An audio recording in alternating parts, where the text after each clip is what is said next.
नमस्कार विद्यार्थी मित्र मैत्रिणींनो, केसागर पब्लिकेशनच्या केसागर करिअर अकॅडमी यूट्यूब चॅनलवरती तुम्हाला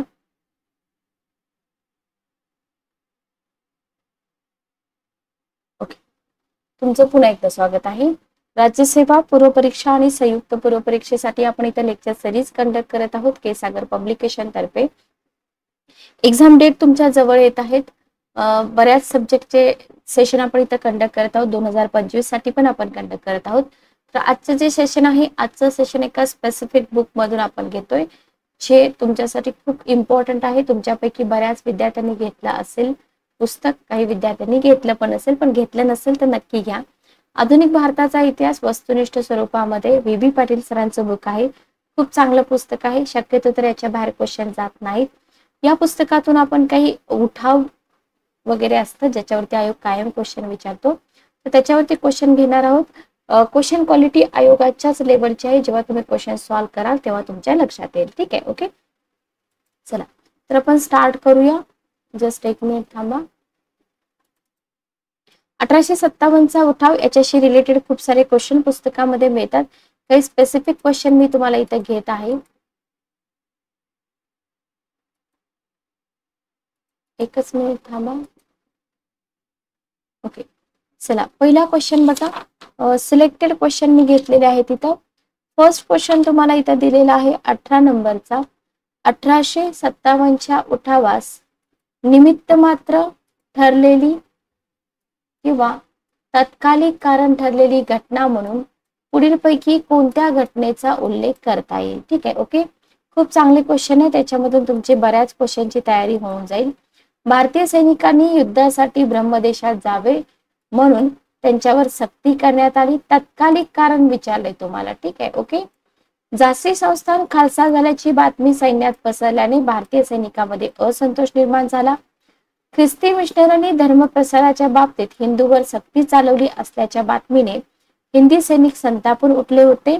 भारतीय लष्करात दाखल झालेल्या एनफिल्ड या नव्या रायफलीच्या काडतुसांचा वरचा भाग सैनिकांना दातांनी तोडावा लागत होता आणि त्या काडतुसांना गायीची आणि डुकराची चरबी लावली आहे अशा अफवा सैनिकांमध्ये पसरल्या होत्या. ठीक आहे, ओके.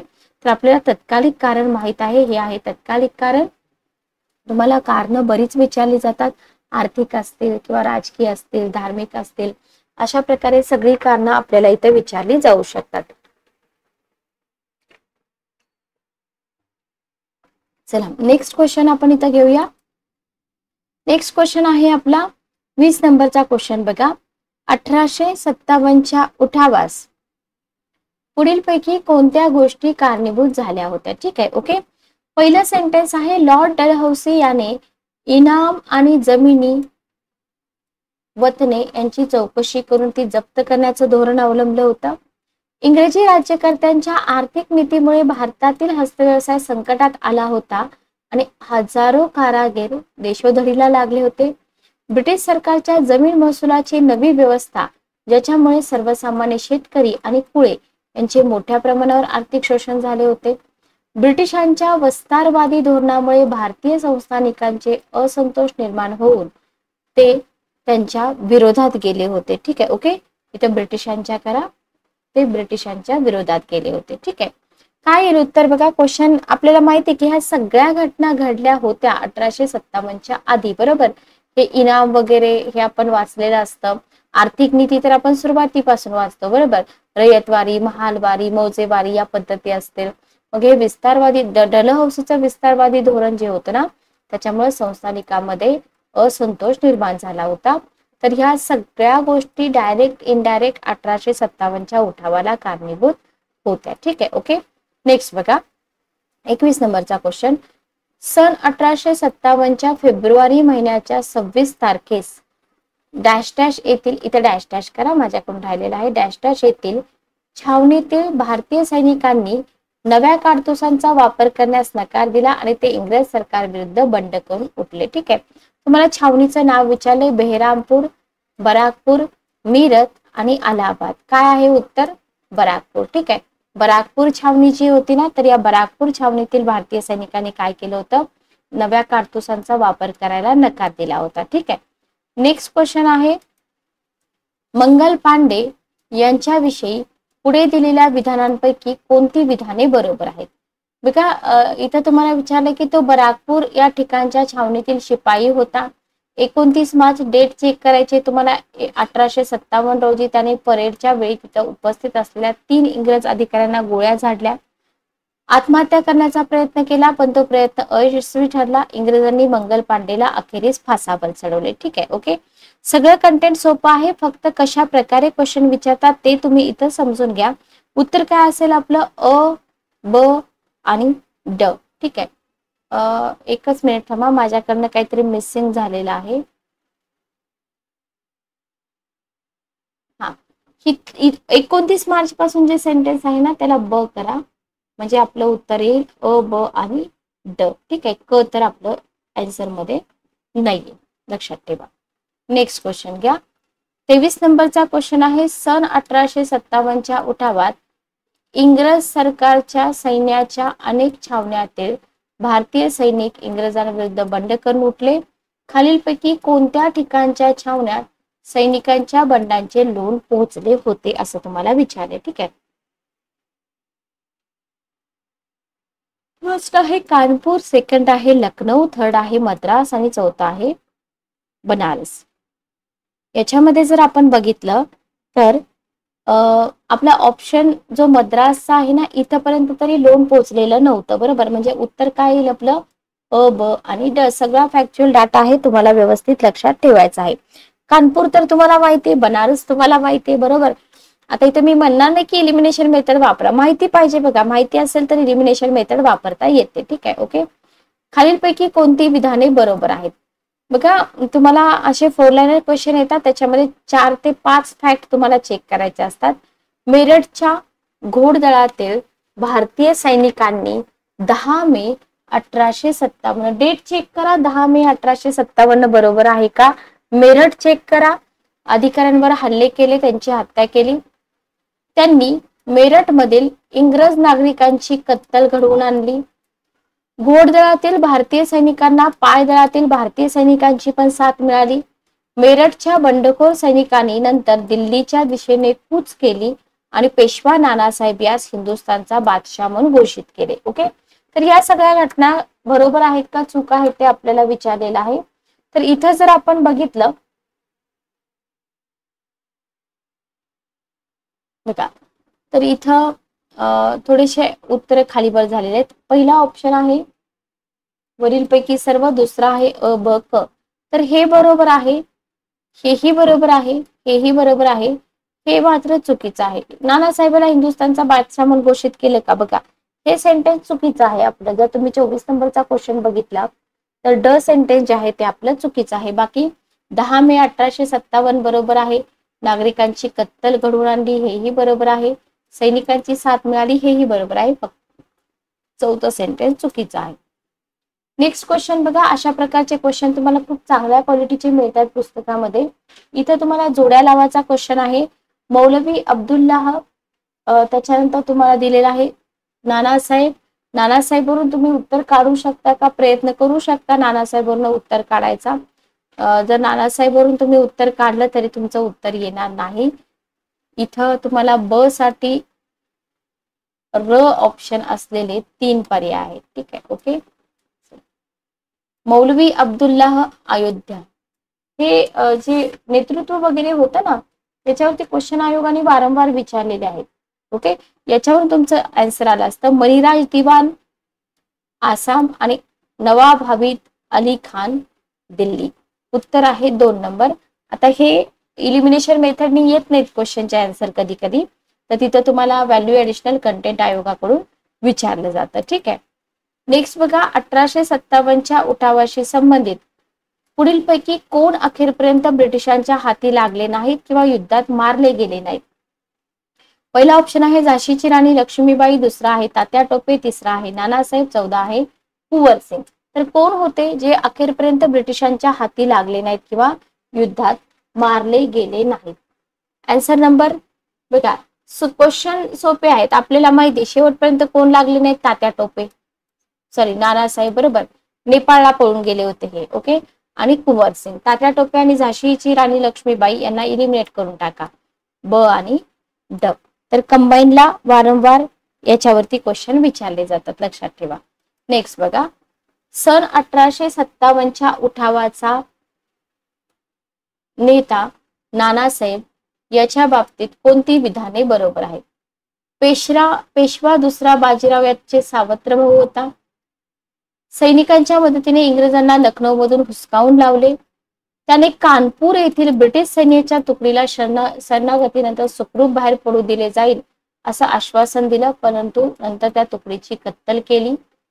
नानासाहेबांच्या शिपायांनी कानपूरमध्ये बंदिवान करून ठेवलेल्या इंग्रज स्त्रिया व मुली यांचीही कत्तल केली.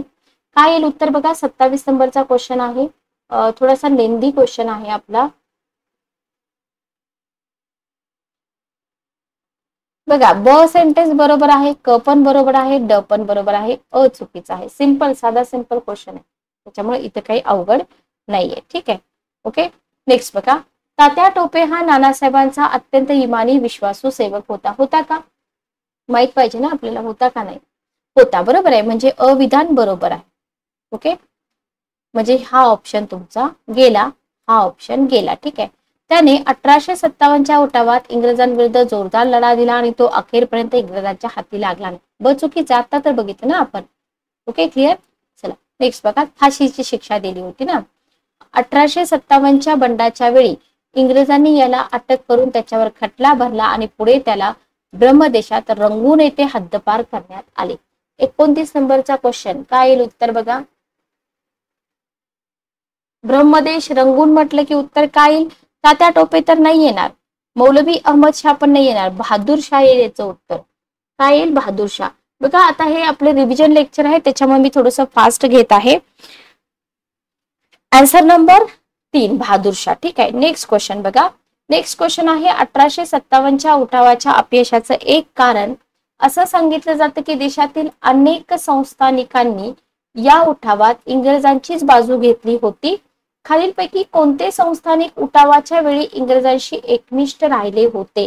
हैदराबादचा निजाम, ग्वाल्हेरचे शिंदे, भोपाळचा नवाब, इंदूरचे होळकर. कोण होते जे इंग्रजांशी एकनिष्ठ राहिले होते, असा क्वेश्चन तुम्हाला विचारलाय. तर हे जे 4 लोक होते ना, हे सगळेच्या सगळे इंग्रजांची एकनिष्ठ राहिले होते. हैदराबादचा निजाम, ग्वाल्हेरचे शिंदे, भोपाळचा नवाब आणि इंदूरचे होळकर. नेक्स्ट क्वेश्चन बघा, 33 नंबरचा क्वेश्चन आहे तुमच्या समोर. जनरल बख्त खान हा 1857च्या उठावातील बंडखोरांचा एक प्रमुख नेता होता. कोणती विधाने बरोबर आहेत? बख्त खान हा ब्रिटिश सैन्याच्या तोफखान्यात साधा सुभेदार होता. त्याने आरा येथील बंडखोर सैनिकांचे नेतृत्व केले. आपल्या हाताखालील बंडखोर सैनिकांसह तो दिल्ली येथे आला. बंडखोरांनी दिल्लीवर कब्जा केल्यावर तेथे प्रत्यक्ष नेतृत्वासाठी सैनिकांची जी समिती स्थापन झाली, तिचं प्रमुख पद जनरल बख्त खान याच्याकडे होतं. 33 नंबरचा क्वेश्चन, काय आन्सर बघा, होतं का? अ, क आणि ड बरोबर, हे बरोबर आहे. दिल्ली येथे आलेला नव्हता, त्याच्यामुळे उत्तर काय आहे?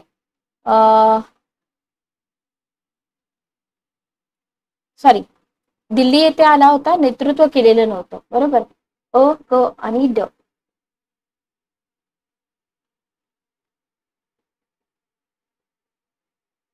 एकच मिनिट थांबा. 33 नंबरचा क्वेश्चन आहे ना हा, तिसरा ऑप्शन अ, क आणि ड, लक्षात ठेवा. ठीक आहे. चला नेक्स्ट क्वेश्चन बघा. झाशीची राणी लक्ष्मीबाई यांच्या संबंधी काही विधानं दिलेत. कोणती विधानं बरोबर आहेत? महान नेत्या होत्या, बरोबर आहे. गैरकारभार आणि अव्यवस्था, झाशी संस्थान का खालसा केलं होतं? गैरकारभार आणि अव्यवस्था याच्यासाठी खालसा केलं होतं का? राणी लक्ष्मीबाई यांनी इंदूर काबीज केल्याने तिथून लढा चालू ठेवला, बरोबर आहे का बघा. आणि 17 जून 1858, डेट वरती थोडस फोकस करा, कारण इथंच आपल्याला जास्त एरर डिटेक्ट केले जातात. ठीक आहे, ओके. तर याचा आन्सर आहे अ आणि ड. अ आणि ड हे बरोबर आहे, हेही बरोबर आहे. ठीक आहे, ओके.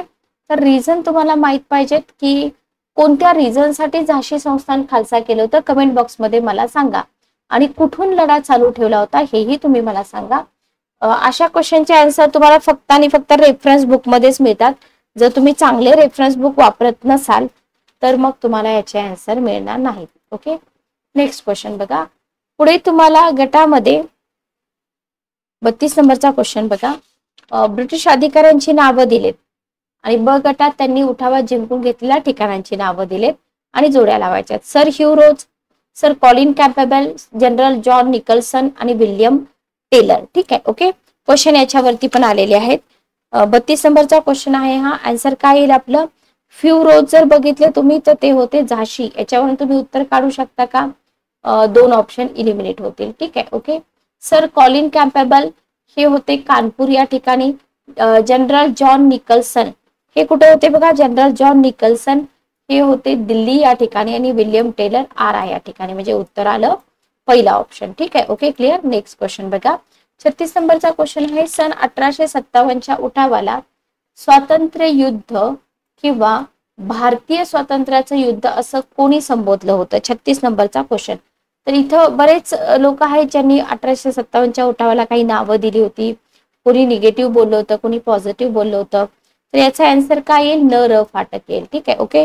36 नंबरचा क्वेश्चन बघा, न र सॉरी 35 नंबरचा क्वेश्चन, उत्तर काय येईल? न र फाटक. ठीक आहे, okay. Wait wait wait wait, हा 35 नंबरचा क्वेश्चन आहे. उत्तर काय येईल बघा? स्वातंत्र्य युद्ध. इथं आपलं उत्तर सिंपल आहे, विदा सावरकर. ठीक आहे, ओके, विदा सावरकर पहिला ऑप्शन. 36 नंबरचा क्वेश्चन. बर, आता इथं अ पण आहे आणि ब पण आहे. ठीक आहे, मग घाईमध्ये तुम्ही पहिला ऑप्शन द्याल, पण याचं उत्तर काय येईल? याचं उत्तर येईल दुसरा ऑप्शन, अ आणि ब. पंडित जवाहरलाल नेहरू पण याचा आन्सर आहे. बघा, चेक करून बघा. ऑप्शन मध्ये तुम्हाला फक्त अ पण देतील, अ आणि ब पण देतील. तर जास्त ऍक्युरेट आन्सर म्हटलं तर अ आणि ब. नेक्स्ट क्वेश्चन घ्या. नेक्स्ट क्वेश्चन आहे 37 नंबरचा. 1857 चे तथाकथित पहिले राष्ट्रीय स्वातंत्र्याचे युद्ध हे ना पाहिले होते, ना राष्ट्रीय सॉरी न पहिले होते, ना राष्ट्रीय होते, ना स्वातंत्र्य युद्ध होते, असं कोणी बोलले?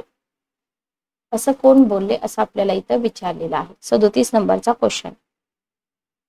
आरसी मुजुमदार बोलले. ठीक आहे, आपल्याला काय वाटू शकतं की हे जे इंग्रज लोक आहेत ना हे बोलतील असं, पण असं नाहीये, हे आरसी मुजुमदारांनी बोलले होते. 1857चा उठाव अखेरीस अपयशी ठरला. या उठावाच्या अपयशाला कोणत्या बाबी कारणीभूत झाल्या? बघा, या उठावाला देशव्यापी प्रतिसाद मिळाला नाही. त्याची व्याप्ती देशाच्या काही ठराविक भागापुरतीच मर्यादित राहिली. सेकंड आहे, भारतीय संस्थानिकांपैकी अनेक संस्थानिकांनी इंग्रजांची बाजू घेतली होती. भारतातील सुशिक्षित मध्यम वर्गाने बंडखोरांना पाठिंबा दर्शवला नाही आणि देशातील सर्वसामान्य जनता पण उठावापासून अलिप्तच राहिली होती. का बरं उठाव फेल झाला हे तुम्हाला विचारलंय, तर हे सगळे रिझन आपल्याला इथं मिळून जातात. नेक्स्ट क्वेश्चन आहे 39 नंबरचा. सगळे क्वेश्चन पुस्तकातलेच आहे. 1857चा उठाव म्हणजे सैन्यातील असंतुष्ट शिपायांचं बंड, त्याला स्वातंत्र्य युद्ध म्हणता येणार नाही असं कोणी म्हटलंय? तर जवाहरलाल नेहरूजींना इलिमिनेट करा. सोपं आहे, सगळेच विद्यार्थी इलिमिनेट करणार. उत्तर येईल जॉन सेली, सर जॉन लॉरेन्स आणि पी रॉबर्टसन. अ क आणि ड. ठीक आहे, नेक्स्ट बघा. 1857च्या उठावाला अपयश येण्याचं एक महत्वाचं कारण युद्ध नेतृत्वाच्या क्षेत्रातील ब्रिटिशांची वरचढ बाजू हे सांगितलं जातं. इंग्रजांकडे अनेक कर्तबगार मुत्सद्दी सेनानी होते. या युद्धात पुढीलपैकी कोणत्या ब्रिटिश सेनान्यांनी भाग घेऊन पराक्रम गाजविला होता? ठीक आहे, 40 नंबरचा क्वेश्चन आहे. उत्तर काय येईल बघा आपलं इथं? बघा, निकोल्सन होते, ह्यू रोज होते, कॉलिन कॅम्पबेल होते, मनरो कुठंच नव्हते, लक्षात. ठीक आहे, मनरो कुठंच नव्हते. नेक्स्ट क्वेश्चन बघा. सन 1857च्या उठावाचे भारताच्या इतिहासावर दूरगामी परिणाम झाले. या उठावाच्या परिणामात कोणत्या मुद्द्यांचा समावेश करता येईल? ठीक आहे, काय काय घडलं? ब्रिटिश ईस्ट इंडिया कंपनीची राजवट संपुष्टात आली. बरोबर आहे का? बरोबर आहे. सगळी संस्थाने विलीन करून घेण्यात आली, हे चुकीचं आहे. सत्तेला मजबूती प्राप्त झाली, हे बरोबर आहे. लष्कराची पुनर्रचना झाली, हेही बरोबर आहे. Okay, clear. नेक्स्ट बघा, 42 नंबरचा क्वेश्चन. पुढील विधानांचा विचार करा 1857च्या उठावानंतर इंग्लंडच्या राणीने प्रसिद्ध केलेल्या आपल्या जाहीरनाम्यात भारतीय संस्थानिकांना असं आश्वासन दिलं की संस्थानिकांशी झालेल्या करार मदारांचं पालन ब्रिटिश सरकारकडून केलं जाईल. बरोबर आहे का? बरोबर आहे, लक्षात घ्या. पण आश्वासन देऊन पण काय केलं? भारतीय संस्थाने आपल्या राज्यात विलीन करून ठेवायचं धोरण चालूच ठेवलं. म्हणजे विधान बरोबर आहे, दुसरं विधान चुकीचं आहे. ठीक आहे, ओके, क्लिअर. नेक्स्ट क्वेश्चन बघा, 44 नंबरचा. संन्याशी आणि फकीर यांनी बंगालमध्ये इंग्रजांविरुद्ध बंड केलं होतं. संन्याशी आणि फकीर यांचा इंग्रजांनी भारतीयांच्या धार्मिक रूढी व परंपरा या चालवलेल्या हस्तक्षेपाला विरोध केला. ठीक आहे, 44 नंबरचा क्वेश्चन. तर इथं जर बघितलं आपण तर विधान अ आणि ब दोन्ही बरोबर आहेत. ब हे अ च स्पष्टीकरण आहे. Okay, clear. 46 नंबरचा क्वेश्चन बघा. सन 1858च्या कायद्याची प्रमुख वैशिष्ट्ये. व्हेरी व्हेरी इम्पॉर्टंट, हे कायदे तुम्हाला विचारले जातात. तर इथं काय केलंय तुम्हाला, 1858चा जो कायदा आहे ना, त्या 1858च्या कायद्याची प्रमुख वैशिष्ट्ये विचारलेली आहेत. पहिला सेंटेन्स आहे की ईस्ट इंडिया कंपनीची सत्ता संपुष्टात आली. दुसरा आहे भारताचा राज्यकारभार ईस्ट इंडिया कंपनीकडून इंग्लंडच्या सम्राज्ञीकडे आला.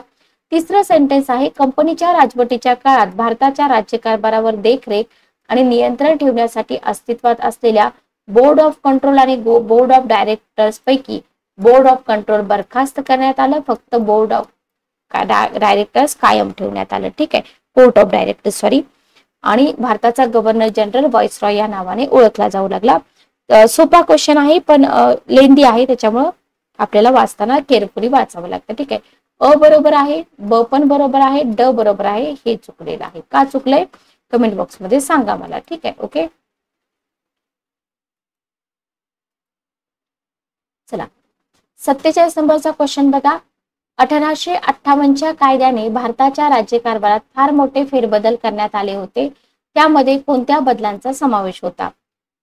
भारताच्या कारभारावर देखरेख आणि नियंत्रण ठेवण्यासाठी इंग्लंडच्या मंत्रिमंडळामध्ये भारत मंत्री म्हणजे सेक्रेटरी स्टेट ऑफ इंडिया हे पद निर्माण करण्यात आलं. भारत मंत्र्याला त्याच्या कामात मदत करण्यासाठी इंडिया काउन्सिल या 15 सदस्यांचा समावेश असलेल्या मंडळाची स्थापना करण्यात आली. इंडिया काउन्सिलचा अध्यक्ष भारत मंत्री असेल अशी व्यवस्था करण्यात आली आणि इंडिया काउन्सिल मधील किमान 1/3 सभासदांना भारतीय राज्यकारभाराचा किमान 5 वर्षाचा अनुभव असला पाहिजे असं बंधन घालण्यात आलं.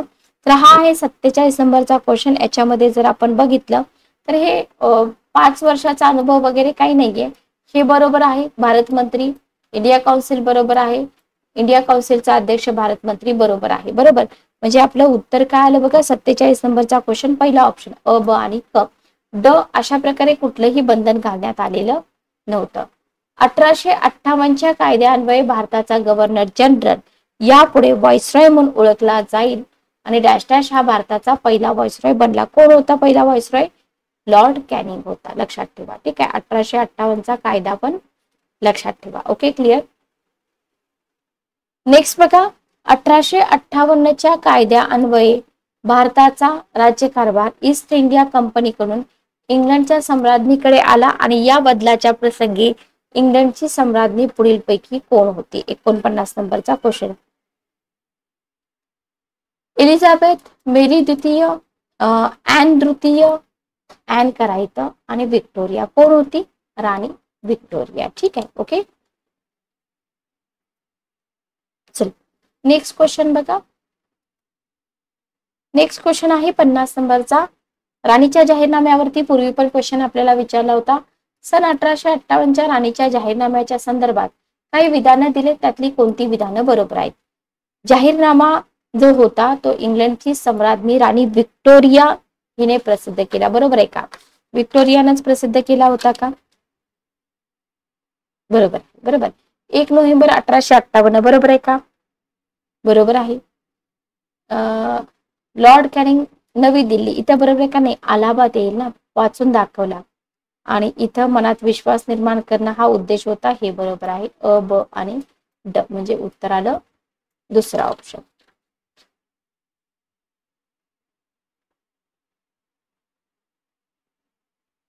चोपन्न नंबरचा क्वेश्चन बघा. पुढचा क्वेश्चन सॉरी 51 नंबरचा क्वेश्चन.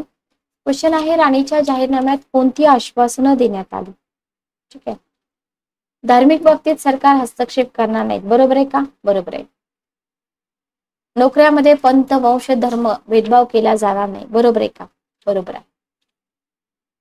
अ आणि ड बरोबर आहे, हा ऑप्शन गेला, हाही ऑप्शन गेला. नवीन कायदे करताना परंपरा, रूढी, प्राचीन आचार यांचा योग्य तो आधार केला जाईल, बरोबर. ठीक आहे. बरोबरीचं स्थान देण्यात येईल सगळं, पण असं काही झालं का? नाही झालं, लक्षात ठेवा. नेक्स्ट क्वेश्चन घ्या 45 नंबरचा. तुम्हाला इथं बंडावरील काही ग्रंथांची नावं दिली असून ब गटामध्ये त्या ग्रंथाच्या लेखकांची नावं दिलेली आहेत. ठीक आहे.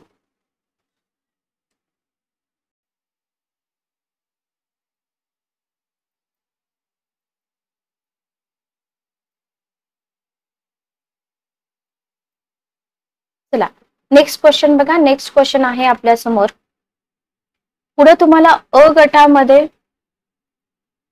1857च्या काही ग्रंथांची नावं दिलेत. ब गटात त्या ग्रंथाच्या लेखकांची नावं दिलेत. अ गट आणि ब गट यांच्या जोड्या लावा आणि दिलेल्या पर्यायातून योग्य पर्यायाची निवड करा. ठीक आहे. अ गट आणि ब गट. The Indian war of independence 1857, a history of the sepoy war in India, Indian mutiny of 1857 आणि 1857 असंच लिहून देतात बघा एक्झाम मध्ये आपल्याला कन्फ्युजन मध्ये टाकण्यासाठी. ठीक आहे. ओके. तर याच्यामध्ये जर आपण बघितलं the Indian war of independence 1857 विदा सावरकर, याच्यावरून आपले दोन ऑप्शन इलिमिनेट होतात. आता 1857 य द सेन याच्यावरून फक्त उत्तर येत नाही, लक्षात ठेवा. माहिती पाहिजे आपल्याला. अ हिस्ट्री ऑफ द सिपाही वॉर इन इंडिया माहिती असतं का? सर जे WK माहिती नसतं, त्याच्यामुळं प्रत्येक क्वेश्चन इलिमिनेशन मेथडनी सॉल्व्ह होईल. हा जो तुमच्या डोक्यामध्ये ग्रह आहे तो काढून टाका. ठीक आहे. त्याच्यासाठी वाचन लागतंय. इंडियन म्युटिनी ऑफ 1857 क साठी आपल्याला मिळेल इथं GB मॅल्सन. ठीक आहे. Okay, clear. तर लक्षात ठेवा, इलिमिनेशन मेथड वापरा, नक्की वापरा. वेळ वाचवण्यासाठी वापरा, जिथं आपलं नॉलेज पूर्ण आहे तिथं वापरा. ठीक आहे. ओके. नेक्स्ट बघा. तर काही क्वेश्चन आपण इथं कव्हर केले. याच्यानंतर काही कंटेंट आहे, थेरी कंटेंट, जे तुम्हाला विचारलं जाऊ शकतं. थोडक्यात आपण रिवाइज करूया. 1857चा उठाव आणि आपला महाराष्ट्र. लक्षात घ्या, 1857 पर्यंत ब्रिटिश ईस्ट इंडिया कंपनीचं संपूर्ण भारतावर कसलं वर्चस्व होतं? राजकीय वर्चस्व होतं, बरोबर. जे राजे आणि नवाब होते, कंपनीचे मांडलिकत्व ज्यांनी स्वीकारलं नव्हतं, अशा सत्ताधीशांना आपले मांडलिक बनवण्याचा प्रयत्न जो होता तो कोणी केला? लॉर्ड डलहौसीनी केला, बरोबर. त्याला यश पण मिळालं. मग त्यांना कंपनीच्या अधिकारी आणि नोकरांनी काय केलं? कंपनीचं आर्थिक आणि राजकीय शोषण, भारताचं आर्थिक आणि राजकीय शोषण सुरू केलं. त्यांनी भारताच्या सामाजिक प्रकरणात पण हस्तक्षेप केला. त्याच्यामुळे काय झालं? भारतातील लोकांमध्ये कंपनी सरकारविरुद्ध असंतोष निर्माण झाला. ओके, हे रिझन तुम्हाला विचारले जातात. परिणामी काय झालं? भारतीय लोकांनी 1857 साली इंग्रज कंपनीच्या विरोधात सशस्त्र उठाव केला. ठीक आहे. ओके. आणि इंग्रजांच्या राजकीय गुलामगिरीतून मुक्त होण्यासाठी त्यांनी हा केलेला पहिला स्वातंत्र्य संग्राम. ठीक आहे. इथून तुम्हाला क्वेश्चन बनू शकतो. चला नेक्स्ट बघा. आता इथं आपण पाठीमागं बघितलं, जॉर्ज सिले असतील, सर जॉन लॉरेन्स असतील, स्मिथ असतील, P. रॉबर्टसन असतील, तर हे इतिहासकार होते. त्यांनी सैनिकी विद्रोह मांडलं. पट्टाभी सीतारामय्या, विदा सावरकर, जवाहरलाल नेहरू पहिला स्वातंत्र्य संग्राम मानलं. त्याच्यानंतर बहादूर शाह असतील, काही देशी संस्थानिक असतील, यांनी तर भारतीय लष्कराची मदत केली होती, बरोबर. त्याच्यामध्ये देशभक्त सामील झाले होते. आपला महाराष्ट्र पण आघाडीवरती होता, पण उठाव यशस्वी झालेला नाही. ओके, लक्षात ठेवा. आता या उठावाची रिझन काय होते बघा. राजकीय कारण जे तुम्हाला एक्झाम मध्ये विचारले जातात. राजकीय कारणामध्ये कंपनीचं साम्राज्यवादी धोरण, तैनाती फौजेची सक्ती, लॉर्ड डलहौसीचं विलिनीकरणाचं तत्व, पदव्या पेन्शन समाप्ती, वेतन इनाम आणि जहागिरीची समाप्ती, ब्रिटिशांचं दडपशाहीचं धोरण. ठीक आहे. ओके. आर्थिक कारण काय होती बघा. आर्थिक कारणामध्ये जर तुम्ही बघितलं, भारताचं आर्थिक शोषण, शेती संबंधी उदासीन धोरण, बुलेट पॉइंट लक्षात ठेवा अगोदर, नैसर्गिक आपत्तीकडे सरकारचं दुर्लक्ष, इंग्रज सरकारचे औद्योगिक धोरण, देशी उद्योगांचा नाश, भारतीय लोकांवर अन्याय आणि अत्याचार, सामाजिक कारणामध्ये जर तुम्ही बघितलं, भारतीयांना अपमानास्पद वागणूक, भारतीयांच्या सामाजिक चालीरीतीमध्ये हस्तक्षेप, धार्मिक कारण, लष्करी कारण, ही सगळी कारण एक्झाम मध्ये आपल्याला विचारली जातात. ठीक आहे. आता याच्यामध्ये जर तुम्ही बघितलं, राजकीय कारणामध्ये साम्राज्यवादी धोरण आपण बघूया. काय होतं साम्राज्यवादी धोरण? केवळ व्यापारासाठी भारतात आली होती, बरोबर. आर्थिक फायदा मिळणे हेतू होता, पण काय झालं? काय देशातली आपल्या राजकीय अस्थिरता आणि आर्थिक दुर्बलतेचा फायदा त्यांनी घेतला आणि आपल्या देशाच्या राजकारणामध्ये त्यांनी हस्तक्षेप सुरू केला. ठीक आहे. Okay. Lord Wellesley, Lord Hastings, Lord Dalhousie तिघांची नावं लक्षात ठेवा. कंपनीचा राज्याचा विस्तार यांनी केला. इथं ज्या घटना घडत होत्या त्या घटनामुळं लोकांना त्रास झाला आणि त्यांना इंग्रजांबद्दल असंतोष निर्माण झाला आणि त्याचा उद्रेक 1857 ला झाला. ठीक आहे. ओके. नेक्स्ट बघा, लॉर्ड डलहौसीची विलिनीकरणाची तत्वे. ओके. तर यांनी काय केलं होतं? कंपनीच्या राज्याचा विस्तार करण्यासाठी विलिनीकरण तत्वाचा अंगीकार केला होता. कोणी? डलहौसीनं. याचा अर्थ काय होता माहितीये? जी देशी संस्थाने कंपनीच्या अधीन आहेत अशा संस्थानिकांनी आपल्या उत्तराधिकाऱ्यास ब्रिटिश सरकारकडून मान्यता आणि स्वीकृती घेणे. लक्षात ठेवा, विलिनीकरणाच्या तत्वावरती क्वेश्चन येऊ शकतो. जी संस्थानं असं करणार नाही त्या संस्थानांच्या उत्तराधिकाऱ्याला ब्रिटिश सरकार वैध शासक मानणार नाही. ठीक आहे. आणि या तत्वाच्या आधारावर डलहौसीने निसंतान राजाला आपला उत्तराधिकारी म्हणून दत्तक घेण्याची आज्ञा दिली नाही. ओके. दत्तक वारस नामंजूर म्हणतो आपण याला. आणि या तत्वाच्या आधारे जैतपूर, झाशी, संबळपूर, बधाट, उदयपूर, नागपूर ही संस्थानं खालसा करून ती कंपनीच्या राज्यात समाविष्ट केली. त्याच्यामुळे काय झालं? संस्थानिकांची मनं दुखावली गेली. सातारा येथील छत्रपतीचं राज्य खालसा केल्यामुळे काय झालं? महाराष्ट्राच्या भावना ज्या होत्या त्या दुखावल्या गेल्या. 1857च्या क्रांतीस मोठ्या प्रमाणावर जबाबदार ठरली ही सगळी कारण. ठीक आहे.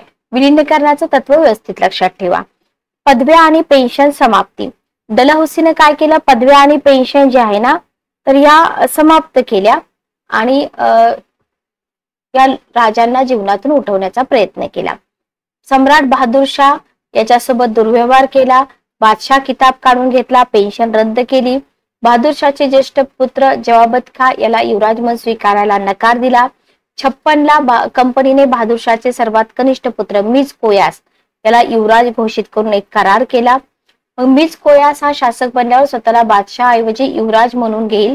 15,000 रुपये मासिक द्यावे लागतील. ठीक आहे. ओके. आणि लाल किल्ल्यातून त्याला आपलं निवासस्थान हटवावं लागेल. अशा प्रकारे इथं कंडिशन घातल्या गेल्या. ठीक आहे. ओके. त्याच्यानंतर दुसरे बाजीराव पेशवा जे होते ना, दुसरे बाजीराव पेशवा उर्फ धोंडोपंत नानासाहेब यांची 8 लाख रुपयाची पेन्शन आणि पेशवा पदवी रद्द केली. विठूरची जहागिरी सोडण्याचा हुकूम दिला. 1857च्या क्रांतीत त्यांची महत्वाची भूमिका त्यांनी बजावली. तंजावरचा राजा मरण पावला, त्याची पदवी रद्द केली. कर्नाटकचे नवाब मोहम्मद गौस 1855 ला मरण पावले. त्यानंतर अजीब शाह त्यांचे वारसदार म्हणून मान्यता दिली नाही. कर्नाटकचं राज्य खालसा केलं. ठीक आहे.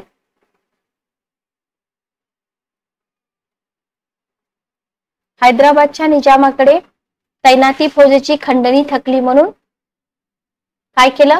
त्या मोबदल्यात त्यांनी प्रांत मागितला. राजे नवाबाची मने दुखावली म्हणून सगळ्यांनी काय केलं? 1857 ला इंग्रजांविरुद्ध उठाव केला. ठीक आहे. वेतन, इनाम आणि जहागिरीची जप्ती विल्यम बेंटिंगच्या काळामध्ये झाली. ओके. 25,000 इनामे आणि जहागिरीची चौकशी केली गेली. हजारो इनामे जप्त केल्यामुळे वतनदार, इनामदार, जहागीरदार यांच्यामध्ये असंतोष पसरला आणि 1857ची क्रांती झालेली आपल्याला इथं दिसून येते. ठीक आहे. तर राजकीय कारण आपण बघितली. आर्थिक कारण पण आहेत. आर्थिक कारणामध्ये भारताचं आर्थिक शोषण, आर्थिक दृष्ट्या समृद्ध होता, बरोबर आपला भारत. बंगाल प्रांत तर धनधान्याने सर्वाधिक होता. रॉबर्ट क्लाइव्ह काय म्हणतात? मुर्शिदाबाद शहर लंडन शहरा इतकंच धनसंपन्न होतं. प्लासीच्या लढाईने बंगालमध्ये कंपनीचं राज्य स्थापन झालं. ठीक आहे. भारताची लूट केली त्यांनी. मीर जाफरनं तर इंग्रज अधिकाऱ्यांना 3 करोड रुपये दिले होते खंडणीच्या स्वरूपात आणि इंग्रजांनी इथं फायदा मिळवला. त्याच्यामुळे काय झालं? भारताचं शोषण झालं आणि भारत देश गरीब बनला. ठीक आहे. ओके. इथं डिग्बी यांनी लिहिलेलं आहे बघा, 1757 ते 1815 या काळात 50 ते 100 कोटी पौंडांची संपत्ती भारतातून ब्रिटनला गेली. त्याच्यामुळे भारतीयांनी सशस्त्र संघर्ष केला. देशी उद्योगांचा नाश झालेला आहे. कंपनीने भारतात राज्य स्थापन केल्यावर आर्थिक शोषण करण्यावरच लक्ष दिलं. कच्चा माल इंग्लंडला पाठवला, पक्का माल तयार केला, भारतात विकला. बरोबर. घरगुती उद्योगधंदे नष्ट केले. मलमल जे होतं ढाका येथील, याच्यावरती UPSC ला क्वेश्चन पडला होता. पंजाब काश्मीर हे वुलन वस्त्रासाठी प्रसिद्ध होते. लखनौ, नागपूर, अहमदाबाद सुती वस्त्राची केंद्र होती. क्वेश्चन विचारतात. पितळ, सोने, तांबे धातूपासून भारतात अनेक सुंदर वस्तू बनवल्या जात होत्या, पण हे सगळे काय झाले, उद्योगधंदे नष्ट केले. चंदन, हस्तिदंतापासून अनेक प्रकारच्या वस्तू, जहाज बांधणी प्रगतीपथावर होते. रेशमी वस्त्र, गरम मसाले, हिरे, सुगंधी तेल विदेशामध्ये निर्यात केले जात होते, पण त्यांनी काय केले, देशी उद्योगधंदे नष्ट केले. ठीक आहे. ओके. तर इथं कापड उद्योग सक्तीनं सोडून द्यायला सांगितला. त्यांच्यावर उपासमारीची वेळ आली आणि ते लोक इंग्रजांवरती असंतुष्ट झाले. ठीक आहे. ओके. शेती संबंधी पण उदासीन धोरण होतं. वेळेवर भूमीकर भरीत नसत. शेतकऱ्यांच्या जमिनीचा जाहीर लिलाव केला. शेतकऱ्यांची दयनीय अवस्था झाली. इथं मुंबईच्या प्रसिद्ध इमान सुविधांच्या अभावामुळे काय झालं, लोक बेकार झाले. आर्थिक शोषणामुळे शेतकऱ्यांमध्ये पण असंतोष निर्माण झाला.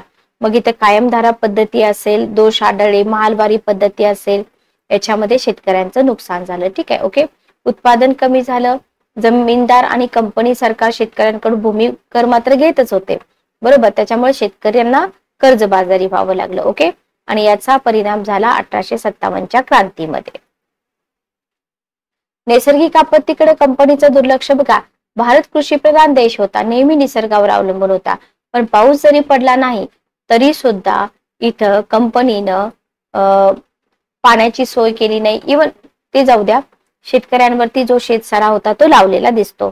इंग्रज सरकारचं औद्योगिक धोरण पण असंच होतं की आर्थिक शोषण करणं हे त्यांचं मुख्य उद्दिष्ट होतं. ब्रिटिश सरकारने आपल्या उद्योगधंद्याच्या विकासासाठी भारतातून आयात होणाऱ्या मालावर अधिक कर लावला आणि सरकारकडून ब्रिटनहून भारतात येणाऱ्या मालावरती कमी कर लावला. ठीक आहे. ब्रिटिश माल भारतात अधिकाधिक विकावा. स्वदेशी विदेशी व्यापार नष्ट झाले. उद्योगधंदे संपुष्टात आले. ब्रिटनमध्ये औद्योगिक क्रांती झाली. कारखाने उभारले. कारखान्यात तयार होणारा कपडा स्वस्त आणि आकर्षक असल्याने भारतात त्याची मागणी वाढली आणि विदेशी उद्योगधंदे नष्ट झाले. ठीक आहे. आणि ब्रिटनचा औद्योगिक विकास झाला, पण भारताचा झाला नाही. लक्षात घ्या. 1870 नंतरच भारतात कापड उद्योगाचा खरा विकास झाला. 1850 ते 70 जिनिंग आणि प्रेसिंग मिल काढल्या गेल्या, पण याचा सगळा फायदा कोणाला मिळाला, इंग्रजांना मिळाला. लक्षात ठेवा. आता इथं 1857च्या उठावाबद्दलचे रिझन वगैरे आपण बघितले. याच्यानंतर तुम्हाला 1857च्या पूर्वीचे जे उठाव आहेत ना, तर त्या 1857च्या पूर्वीच्या उठावावरती पण क्वेश्चन विचारले जातात जोड्या लावामध्ये, फिल इन द ब्लँक्स मध्ये. ठीक आहे. तर इथं शेतकरी बंडामध्ये तुम्हाला उठाव करणारे, उठावाचा प्रदेश, उठावाचं वर्ष आणि नेतृत्व लक्षात ठेवायचंय. बघा, वर्ग जर शेतकरी बंड जर बघितलं तुम्ही, तर हो जमात, मुंडा जमात, कोलाम उठाव, संथाळ, पाळेगार आणि मोपला. हो जमातीचा उठाव छोटा नागपूर 1820, मुंडा जमात छोटा नागपूर 1831, कोलाम छोटा नागपूर 1830, संथाळ बिहार 1855, सिद्धू आणि कानू नेतृत्व. पाळेगारांचा उठाव आंध्र प्रदेश 1890, मोपला उठाव मलबार. ठीक आहे. सामाजिक आणि राजकीय बंड. जमीनदारांचं बंड ओरिसा 1803-25, जंगबंधू जमीनदार बंगाल 1827-40, रामोशांचं बंड महाराष्ट्र 1826, उमाजी नाईक. सावंतांचं बंड कोकण 1840, फोंड सावंत. गडकरांचा उठाव कोल्हापूर 1844, शिखांचं बंड पंजाब 1846, मूलराज. ठीक आहे. धार्मिक बंडामध्ये पागलपंथी, फकीरांचे बंड आणि संन्याशांचा बंड.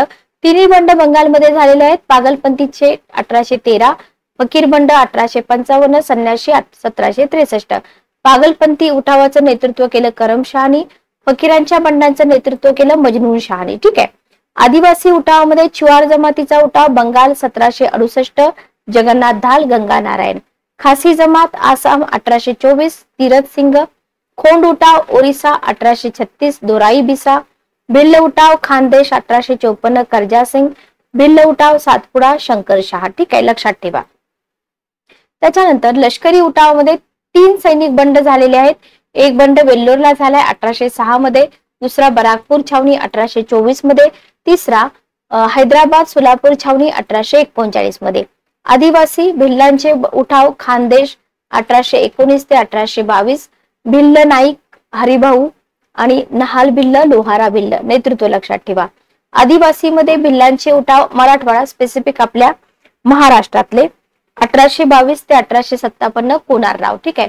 हटकरांचा उठाव मराठवाडा, नांदेड जिल्हा, 1819 1820 हंसाजी नाईक हटकर. बीडमध्ये जो उठाव झाला होता 1818 धर्माजी प्रतापराव. कोळ्यांचे उठाव पुणे आणि अहमदनगर जिल्हा, 1828 39 44 आणि 48 भाऊ खेर, चिमणाजी जाधव आणि नाना दरबरे. ओके. तर हे सगळे उठाव रिवाइज करा, परफेक्ट करा, डेट लक्षात ठेवा, नेतृत्व लक्षात ठेवा. ठीक आहे. याच्यानंतर तुम्हाला रामोशांचा उठाव आणि उमाजी नाईक याच्याबद्दल खूप सारे क्वेश्चन आयोगाने विचारलेले आहेत. पाठीमागे पण विचारले होते, याच्यानंतर पण विचारले जातील. तर पुढच्या सेशन मध्ये आपण जे उठाव आहेत ना त्या उठावाबद्दल एक डिटेल लेक्चर घेऊया. सेशन कसं वाटलं कमेंट करून मला नक्की सांगा. भेटूया नेक्स्ट सेशन मध्ये. Good day, take care.